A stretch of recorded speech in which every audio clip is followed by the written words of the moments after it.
So let's get it started, because I don't know if all of you know this person, this avatar that I have on my side, but um, I met him years ago because he became quite popular for doing something really, really crazy at that moment. It doesn't seem so crazy anymore, because we are seeing every day, we're seeing news about people spending large amounts of money on digital assets, right? But back when you started, back when you did this crazy thing that you're gonna explain to us now, it was not normal, no.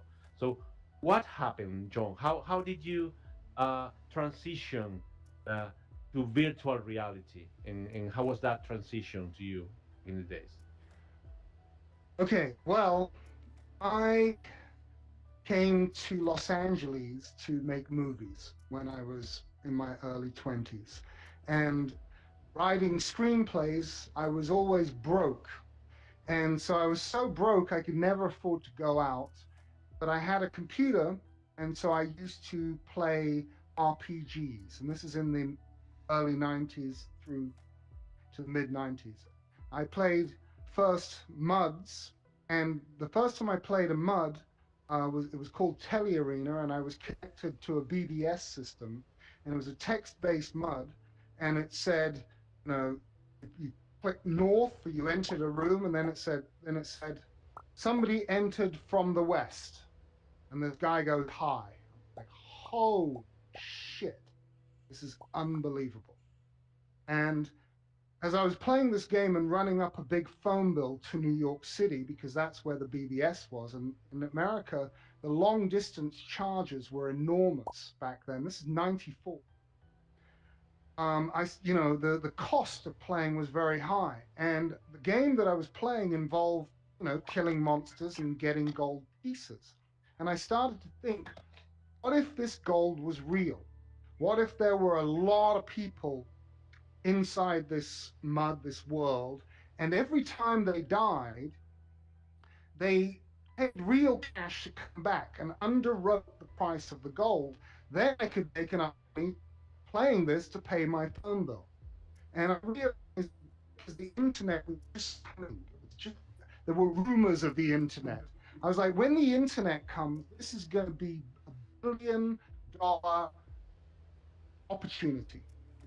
So I actually made a game that was sold to a company called Engage Online, and I wrote a movie about a character called Neverdie, who was the world champion, the guy that found the most valuable treasures in virtual worlds. And then in 2000, I couldn't get the movie made at the time. In 2000, I I heard about a game in Sweden called Entropia Universe that was building a massive multiplayer science fiction world with a real cash economy built in. So every single item would have a real cash value. Effectively, they were NFTs. They are NFTs, but they were not on a blockchain. But there was the ability to build your avatar skills in this world and buy and sell virtual goods. And in the first year, because I quickly got all the best equipment, suddenly my avatar was richer than me. My avatar's equipment was worth about $20,000, and I was struggling to pay the rent.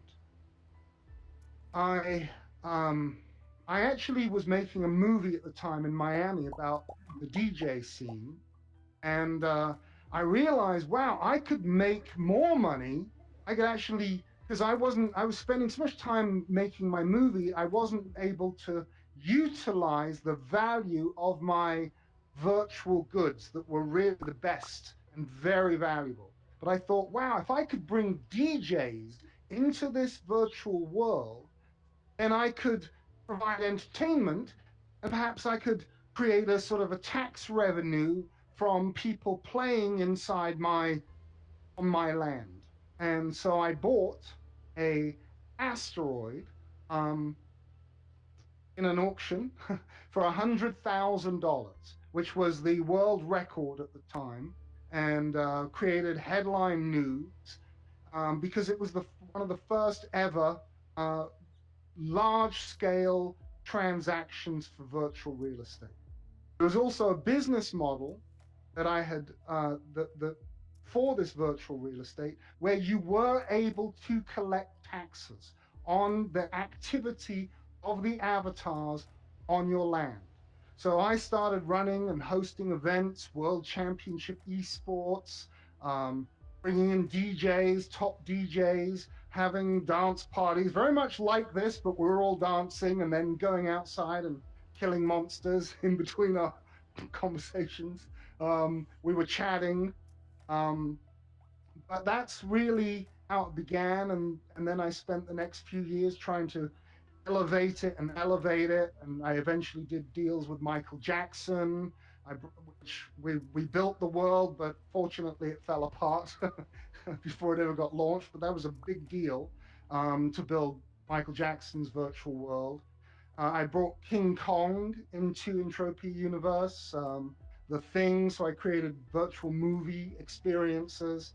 And during this time, I met people from all over the world that were pioneering virtual reality at the same time as me. And these people from all walks of life, I was pretty much the showman. So I was loved and hated, right? Because I didn't really reflect the values of everybody. But during this time, I really, on a very deep, fundamental level, understood the challenges and the issues that different people face in virtual reality. The value of their avatar, the value of their items, the importance of their autonomy, the challenges even that the developers face in maintaining the value.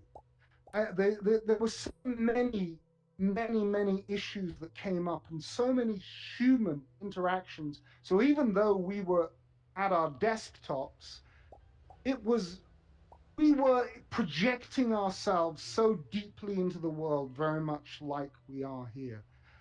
So that when it became 2014, 2015, and I was really trying to figure out, well, how can we connect this virtual world to everything else that's going on virtually, and how do we create a metaverse where there's value for everybody, and how do we protect people's rights?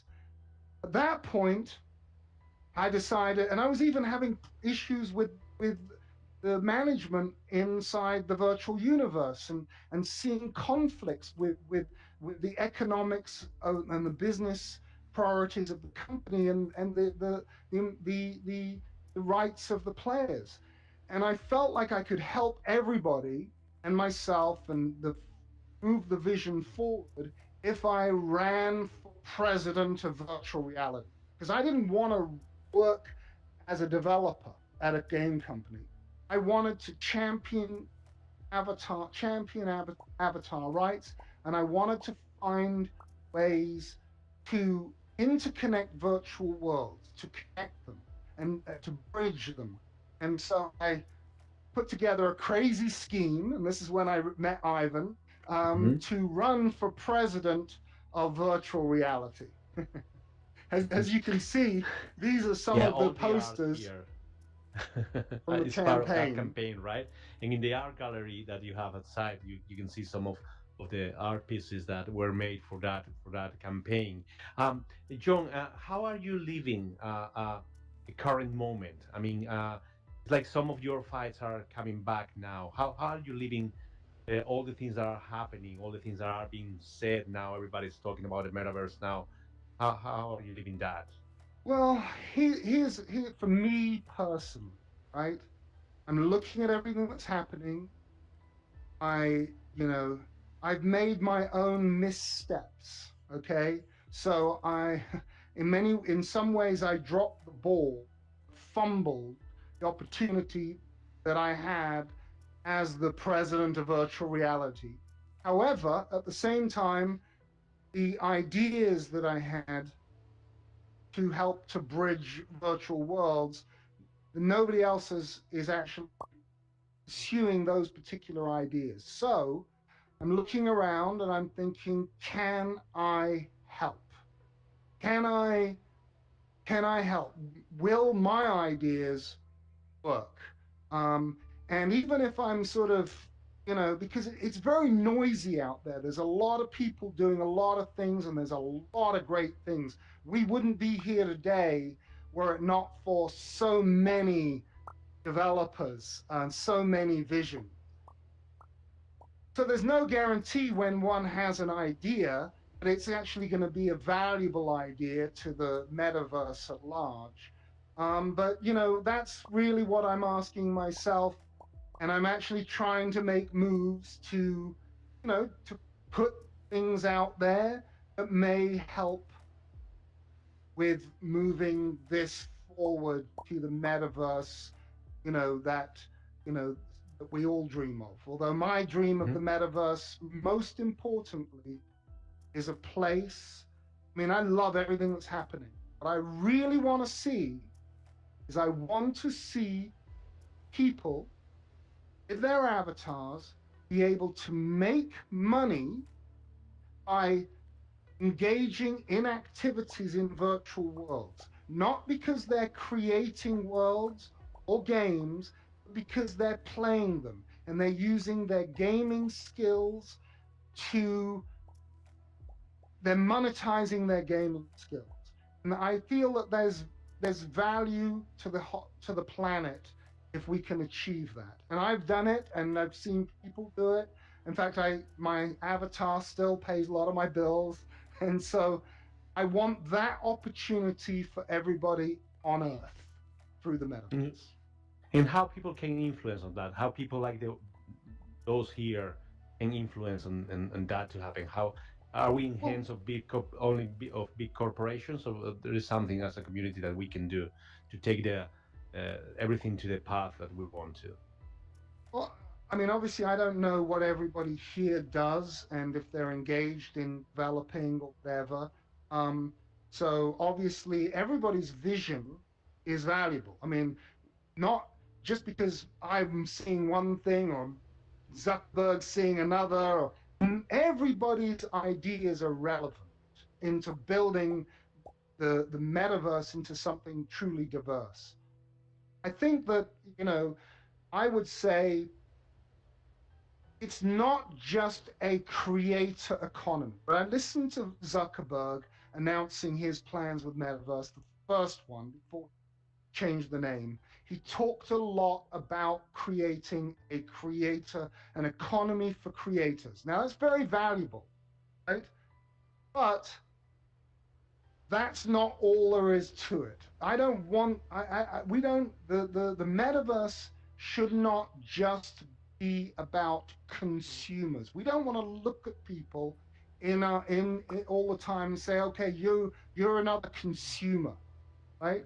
We want to look at each other and say, what can I do for you? What can you do for me? What can we do together to build, to make changes, to support each other? And so I would just say, keep that in your mind as you're doing stuff, and ask yourself, for example, if you play a game, what is this game giving back to me? Now that's NFTs are a big step towards that, because developers are creating things that you then own, right? And you can trade, and you can receive them as rewards for your time. That's moving things forward.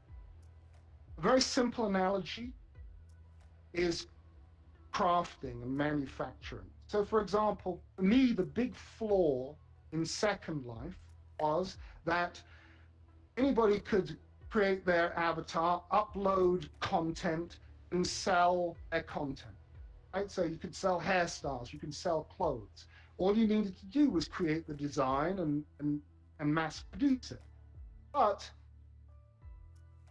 if you look at massive multiplayer online games that have incredibly robust economies, in order to make something, you would have to find raw materials, and you would trade as the designer or the manufacturer, you would trade with hunters and gatherers for the resources to make your clothes. And this creates an extremely dynamic economy. It's a hunter-gatherer economy.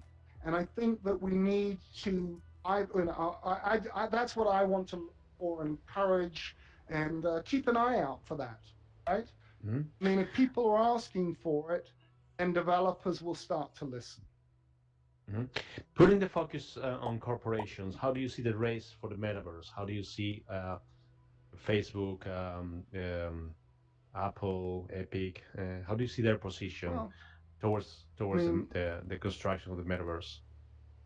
I'm grateful to Facebook that they, you know, they bought Oculus and they've invested so much, and you know, I mean, Ivan, you're the one that has been actually encouraging me to get the Oculus, and you know, when as soon as I got it, and we had a party here, two people away from the party and both ordered the Oculus because it's reached the point where, you know, it's a no-brainer. So I think that on that front, what Meta is doing is invaluable. I mean, it's incredible, and I think that they're creating a landscape where other people can go, well, we need this, we need that.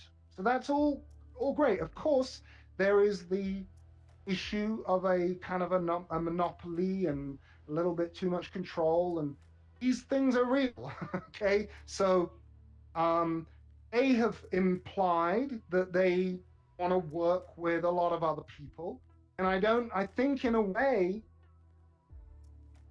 they may open things up down the line in order to be that grand platform.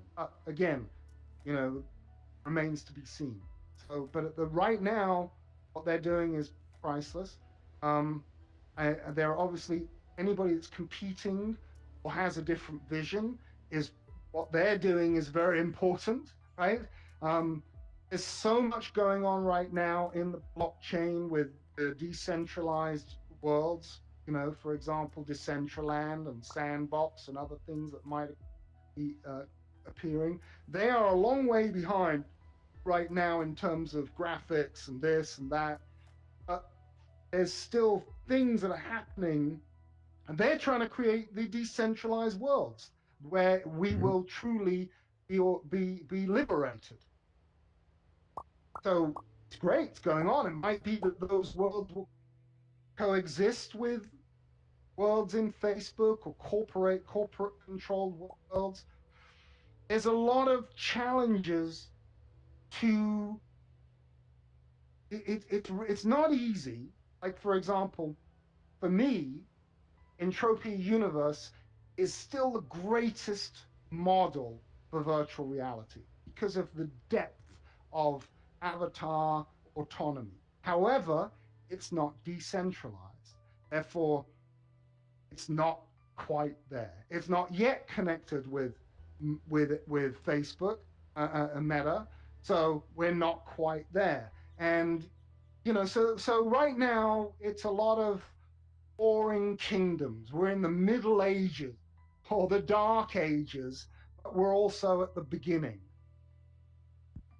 So what technologies do you think are essential for a platform to adopt today in order to fully compete in the metaverse?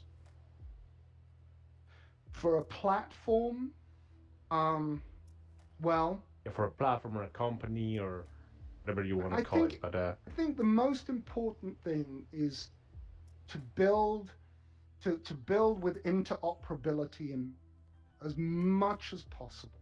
So, for example, you know, here we are. You've got graphics and art on the wall.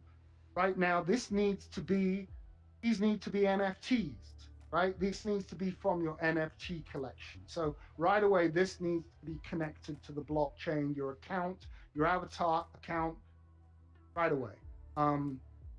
Ideally, actually, to me, this space that you have, that you're building value in, the AltSpace VR should be on a decentralized platform. It should be on Decentraland or another one, or they create one. So not only are we looking at your personal property on the walls, but that this venue is yours and you own it because you're investing in it. You know, just like if this was in the real world and you're starting to build up the popularity of your club, right? But you can't sell this, can you? Or maybe you No, could, but can't. not in a way I don't want for the that moment. I'm having fun, but I exactly. couldn't if I want. No. So the more interoperability that developers have in mind, and that I think that means really having a great knowledge of the landscape, the better in general. I think being receptive as much as possible to the ideas that other people are introducing is very key. It's about consensus of reality. Okay, this world that we live in exists as well or as poorly as it does, you know, because we all kind of perceive it to some extent in the same way. Maybe not in every way, not in terms of our belief systems, but reality sort of the physical reality very much very consistent. Um, and we need as much consensus throughout the metaverse with certain things in order to create that consistent reality. And that what that does, in my mind, the value of it, because you could easily say, no, let's not have a lot, let's keep everything different. But what happens is if you have a consistent reality and a consensus, certain things that you do, certain skills are become a commodity that can be traded across the metaverse. So, for example, if it takes the same amount of work and skill to drive a car in the metaverse, then your car driving skills are going to be valuable to anybody anywhere. And so um, that's not a good example. I'd rather use the example of making clothes or something else. But effectively, if we can see your skills valuable and consistent, there's a consensus of what they're worth throughout different worlds, then I think that we'll have an incredible economy that can compete with the real world and potentially help us overcome some of the problems that people face because of governments and local geopolitics. Mm-hmm. Let's talk about that. Let's talk about the people's problems. Imagine all these ideas go forward. Um, what do you think would be the main challenges we will have to face as a society? In the real world or this Yeah, society? I mean, yeah, assuming that this is the real world, right? Yeah, Well, I mean I the mean, real world. already the blockchain cryptocurrencies are triggering issues, but the world's quickly adapting. But you know, for people in certain regions, being able to move some of your assets into a decentralized situation is a lifesaver. So you know, if you, I think that if you're in a country with limited opportunity and all you got to do is put on your headset or whatever, you valuable to a community, So um, here. Mhm. and your skill. I mean, this is very important. So you can solve local issues of opportunity through the metaverse. Um, Governments are going to struggle with the fact that they Mhm. want to tax your activity in order to run their country, and you're not feeling like you want to be taxed because you're not doing it in their country. You're doing it in another realm. So I think that there's going to be a lot of back and forward on that. I Mhm. think that it's important to the rights of people and what they feel their their their position is. So there's going to be upheaval, but it's kind of interesting, exciting. Mhm. Is that the only challenge or the only thing that governments should be caring about, the taxing, or what other things should I don't, you know, government be thinking out? I honestly think that governments should support this as much as possible. For the issue, one of the biggest reasons for me is climate issues that we have. We destroy and over harvest in the real world to manufacture, to make things, to trade, just because we need the economy. We need to trade. So we're doing so much damage simply because of the need to have an economy. Well, governments should understand that we can do a lot of that in virtual reality without destroying anything. And therefore, they should give people tax credits for making money in virtual reality because it's putting less pressure on the planet.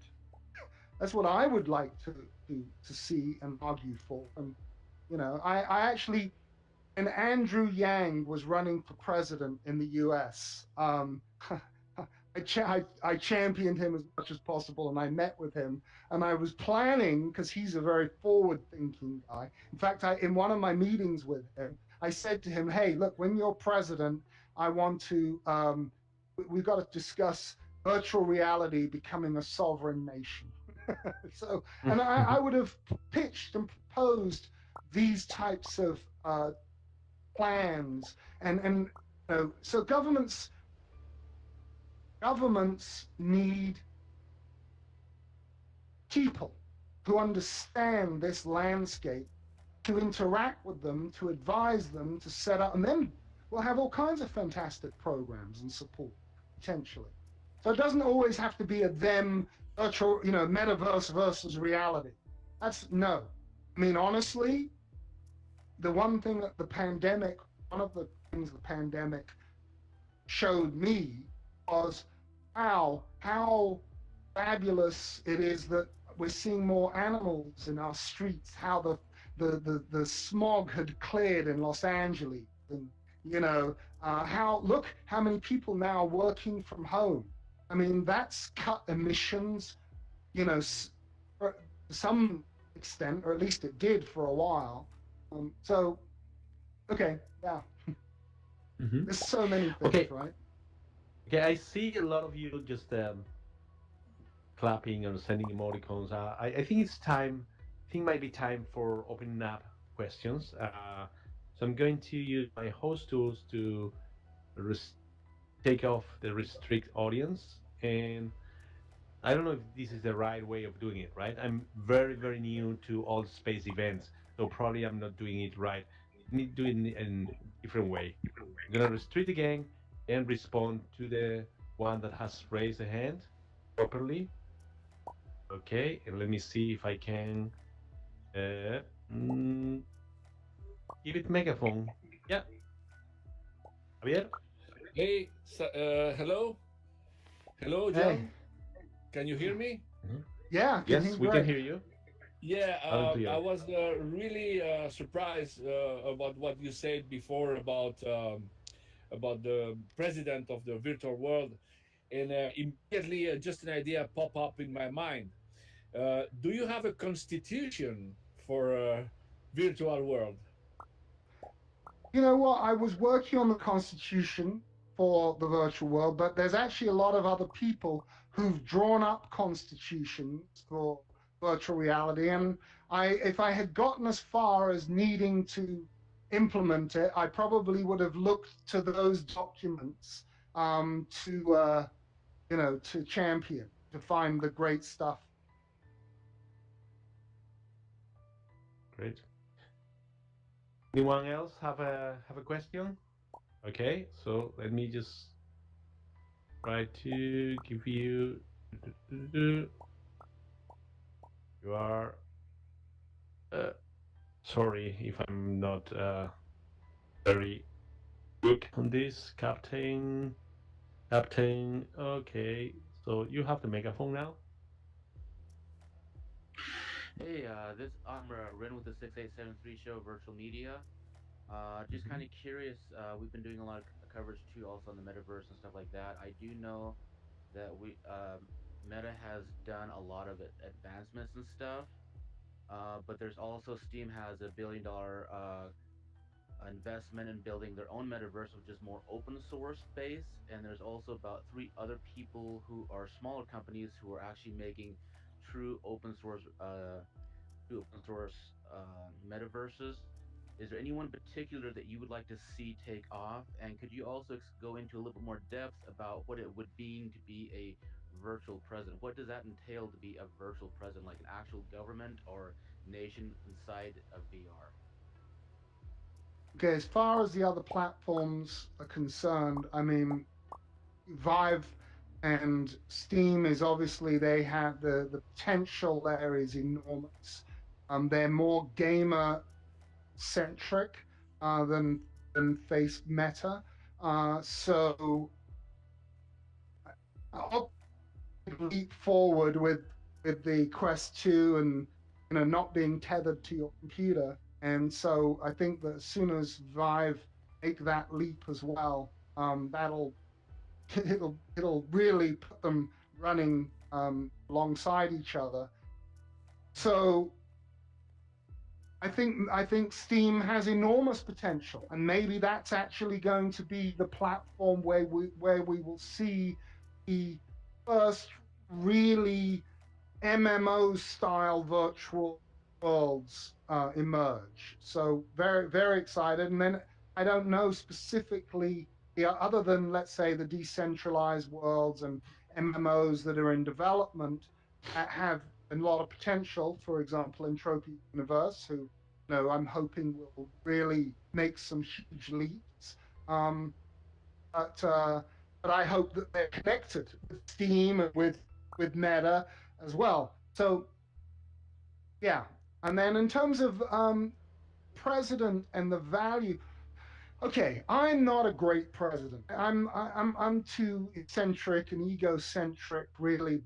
But the point of what I did was to try to raise awareness for certain issues that I felt would be very important in this next early stage, and that is interoperability. Now, when I started running for president, nobody was talking about this. Nobody was worried about interoperability. The metaverse was still quite a way away. I mean, literally, I launched one of the first ICOs with a utility token called the teleport token, and the point of it was that that we need to have monetized assets that all worlds are using. That there's utility and value. So now what I have seen, and I'm thrilled that it's happening, is everybody's talking this language, right? So we're literally everybody that's developing, especially in the NFT space, is speaking this same language. Issues of a fundamental theme. So, I mean, really, I'm ready for the next president to come along who's more suited to, maybe putting some infrastructure together, and whether or not I manage to finally implement any one thing that becomes a standard, which I do believe that some of the thoughts that I have could do that. It's very hard to get it in. To make one thing that everybody's going to use in all virtual worlds it would be an enormous accomplishment. Just like the Oculus is an enormous accomplishment. So I don't know if I'll ever achieve it. I'm ready to pass the baton on if anybody else thinks it's important to have a president. But until I'm done, right? I'll just keep trying just to see if I can make a difference, on a practical level. So there was encourage all of you. Yeah. No, yeah. go ahead. Yeah, no, right. Encourage other people to come up with Yeah, it. no, There was I was encourage them to check out on the internet some of the things that you did for the campaign, and so you might not be the next president, but could be a good assessor, a good advisor. for the next president. One of the things that I did do very early on, I got caught in the first crypto nuclear winter. But before the crash, I did manage to build a DApp that utilized a number of different tokens, teleportation token, uh, Neverdie revival token. I introduced a number of skill tokens so that when you did certain activities, you would be rewarded with ERC20 tokens for strength, stamina, and charisma, and it all worked. It was beautiful, but nobody really cared. They weren't interested in crypto kitties at the time, and I actually only built it as a proof of concept. It did work. Even today, we're doing, like teleportation is so fundamental, and the thing is that as I do this for free, it doesn't help anybody out there. If that was just costing a fraction of a penny every time I did it, and then you were harvesting fractions when you were doing things, and then I needed them from you in order to do that, man, then it's a way to connect everything. I still have ideas of how I can do it. I am working on deals to do it. Whatever. There we go. Here we go. Thanks, Captain, for the question. Who has another question? Okay, we have a hand there. Warren, Miguel is gonna help me give you megaphone this time. Warren, like to speak? See if it works. Hey, can you hear me, guys? Yeah. Yeah. Right. First of all, thank you, John, for your time. Great to hear you and listen to you and everybody else's input here. It's really good. John, I am from the fashion industry, and I'm partly responsible, dare I say, for the last 30 years of screwing up the world that we live in, and feel very, very passionately about, obviously, all the opportunities that are ahead of us here. I just wanted to touch on your point there. I do have a question for you, but actually, I had a meeting on Friday with a team who are fractionizing carbon emissions from NFTs. And actually, they came out with an unbelievable statistics to say that one NFT minted on Ethereum emits 89 kilos of carbon, which is, to put that into real terms, it's about an hour's flight. So there is a massive education piece here. There's a huge piece with regards to educating people, just like we've done in the real world over the last few years. And when I hear you talking about being a president, it was one of my questions actually to see if you'd got a manifesto. But how on earth can we do this? Because the metaverse as a whole thing is so huge. Potentially, it could be absolutely huge. And I'm worried about the corporates coming into any space and stamping their mark. But is there anyone, John, that could recommend that we all here kind of also look towards to kind of being the voice of the people that are going to use these types of platforms coming forward, especially if you're not going to go forward? My question to you, John, is do you think you were too early what you were doing previously, and would you reconsider that again now? Okay, thank you, by the way. So, it's great, and these are very important thoughts. And with regard to starting with the NFT, the carbon emissions, and this is a real issue. Moving around NFTs on the Ethereum blockchain is completely impractical at this point in time. And what I'm hearing as I'm trying to solve these problems in projects that discussion people in, is that even the sub chains, the Polygon and this and Polkadot are also becoming clogged up very quickly. So ironically, it makes you start to think we need to go, not entirely, but in order to practically develop stuff, you almost need to develop them as database items that don't use up a lot of blockchain gas. So these are solutions. I mean, right now, from my current investigation, there is no way right now that we can use the blockchain to move around NFTs efficiently. So we have to bootstrap it. So as much as people are fighting for ideals, we have to bootstrap right now. So that's that deals with that. Is there anybody specifically? I mean, okay, one worried about corporations. Yeah, yeah, you do have to worry about corporations. So those questions when you're looking at developing have to be factored in, right? How decentralized is this? How autonomous is it? How, what is this going to look like down the line? Are we going to be trapped by doing it this way?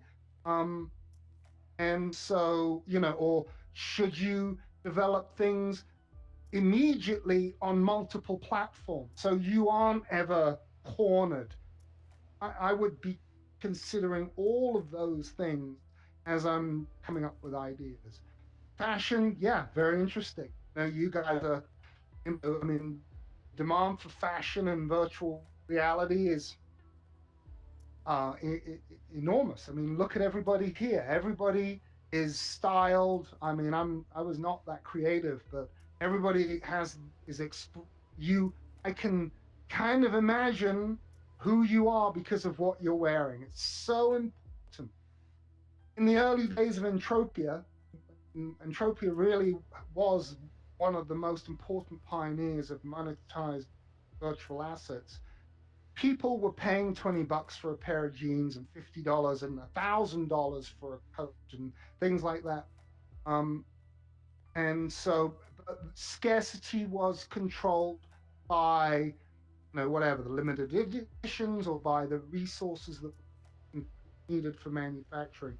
So I would really encourage you, as you're doing your thing, to investigate how you can utilize a hunter-gatherer economy to more deeply engage people in the value of your virtual item, not just by limited edition. So, and again, maybe you can do that on certain platforms and not on others, and and as far as finding another person to champion, I mean, there are some great minds out there. I'm not very politically inclined, so like when I read Constitution, I mean, it's a lot of work for me to write up a constitution and stuff like that. So but if I succeed in anything, I'm not adverse to continuing, but I'm just saying I just feel like, Neverdie is a character I created. He's like I'm a performer. So I guess there've been some performer presidents, but I mean, hey, I'm available to try to help right now as much as I can, if I can. So I am. I'm trying. So if I'm needed, I'm available. If Yeah, it's a great answer. Great answer, John. I think at the end of the day, it's trying to educate people. As I say, that's the challenge that we all live with, unfortunately. But being I really respect it. Golden era, it's so early. This is where things get worked out, right? Mm-hmm. I wanted to there's an analogy in the early days of cinema, film in 1910s, that era. There were so many different platforms for watching films, little kinescopes and this, and then there were tons. So everybody had their own technology for watching movies. And so it wasn't until, the big picture houses where that were popular to watch an event, there was a problem with the film stock because it kept slipping. So you'd be sitting watching a movie and then suddenly it would slip and like fast forward, and it was a mess. And somebody invented, and I guess patented maybe, something called the three sprocket strip. and that enabled the projectors to properly grip film stock. And then that became standard because it solved the problem of slippage, and it enabled lots of theaters to open up all over the country, and the projectors all use this same three sprocket technology, and then all the film stock developers to use this three sprocket technology. And that unified film industry, and it reduced, the costs of everything else in terms of distributing. And that's what we're looking for now. That's what's going to happen, is we're going to solve a simple problem, and that will then bring everybody to certain standards that'll then, help.